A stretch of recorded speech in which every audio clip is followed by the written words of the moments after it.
श्री परमहंस देवाय नमः।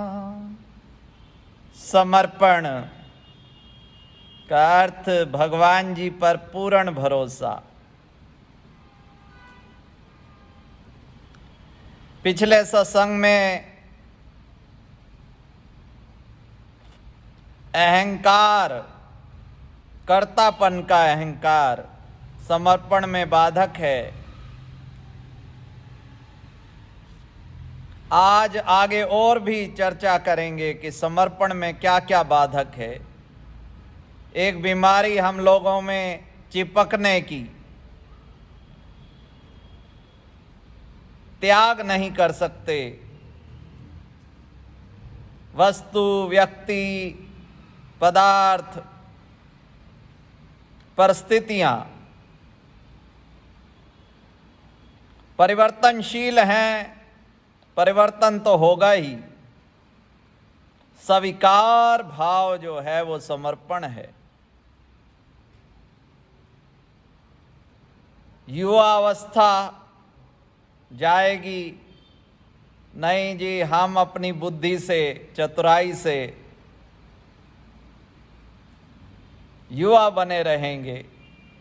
Allopathy, homeopathy, कोई भी पैथी आपको अमर नहीं कर सकती। ध्रुव प्रहलाद की तरह अमर होना चाहते हो, हाँ एक पैथी है, समर्पण पैथी। कितना समय देना पड़ेगा इस उपचार के लिए, कितनी देर जाप किया जाए। प्रेमी प्रीतम को कहता है आई लव यू। प्रीतम को प्रसन्नता होती है, पर अगर प्रेमी कहता है कि मैं आपको 1 घंटा नित्य प्यार करूंगा, तो प्रीतम कहते हैं प्यार में कोई समय सीमा नहीं होती। हाँ, भोग वासना की समय सीमा होती है।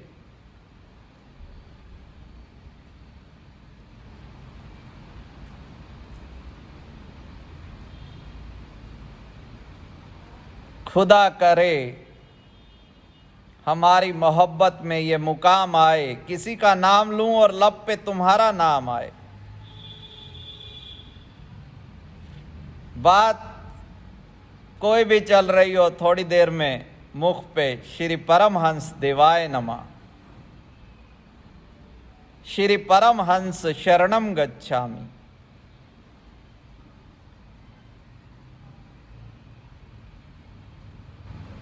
भावना, प्रवाह, यही भावना ही तो है समर्पण। ये जिस साधन से मिल जाता है वही प्रेमा भक्ति हो जाती है।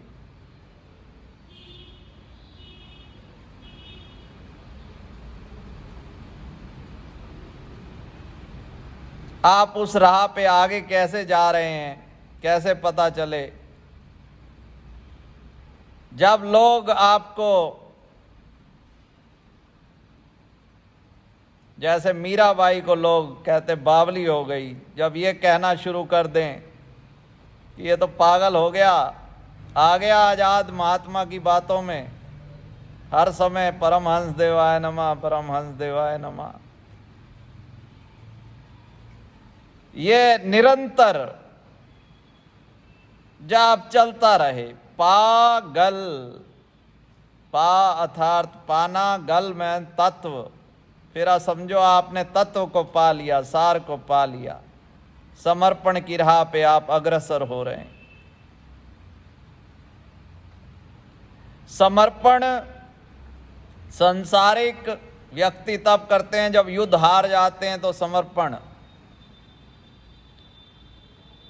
पर यहां पर जो समर्पण करता है वो विजयी हो जाता है। भक्त विभीषण जी ने समर्पण किया, उसी समय भगवान जी ने लंकेश बना दिया, राज तिलक कर दिया।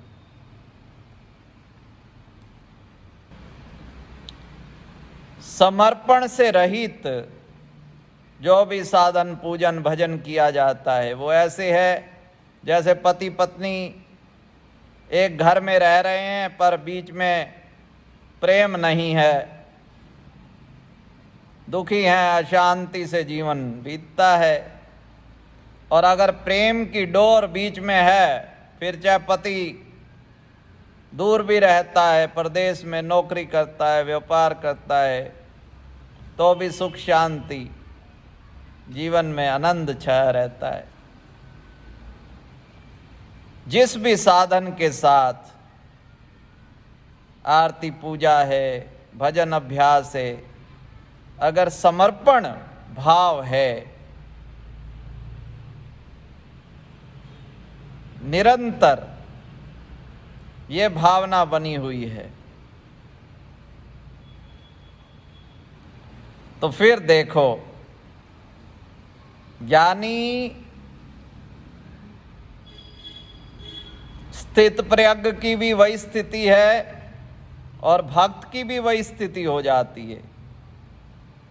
गीता में भगवान जी ने जो स्थित प्रज्ञ के लक्षण बताए हैं,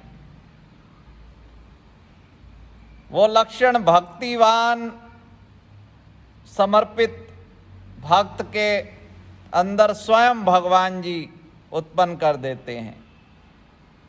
यो न हर्षति न द्वेष्टि न सोचति न कांक्षति, शुभ अशुभ परित्यागी भक्ति मान्य सा मैं प्रिय। अब जो पहले लक्षण बताए यो न हर्षति, यह स्थित प्रज्ञ के लिए लक्षण बताए, और ये भक्तिवान के भी वही लक्षण। अंतर क्या है? ज्ञानी जो हैं वो बड़े बेटे हैं, प्यार माँ का दोनों के साथ है, पर छोटे बच्चे का, भक्तिवान का, समर्पित का, शरणागत का विशेष ध्यान, जैसे माँ छोटे बच्चे का विशेष ध्यान रखती है, ऐसे विशेष ध्यान भगवान जी का हम बच्चों पर रहता है। हमारे आश्रम में जो सज्जन दूध देने आते हैं,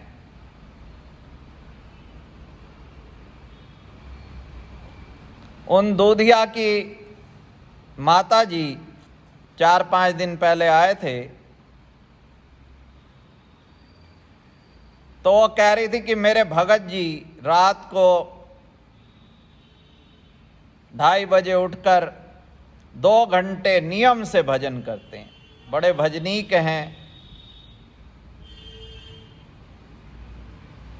पर क्रोध बहुत करते हैं, तानाशाह हैं, बस जो कह दें वैसे ही होना चाहिए घर पे, और कहते रहते हैं कि साधु महात्मा भी इतना भजन नहीं करते, चाहे वो आनंदपुर रहते हों, महात्मा बाइयाँ, वो भी इतना भजन इस नियम से नहीं कर सकते। तो मैं गृहस्थ में भी रह के अपने मुख से अपनी प्रशंसा करते हैं।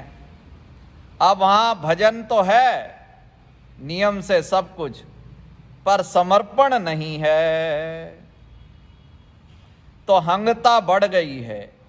जैसे अंग्रेजी दवाई खाने से कई बार बीमारी बढ़ जाती है, भजन सुमिरन तो हंगता को मिटाने के लिए था, ये हंगता ही तो प्रभु से दूर किए है। श्री आरती पूजा हो, सेवा सत्संग, 5 नियम जो हैं, या नवधा भक्ति,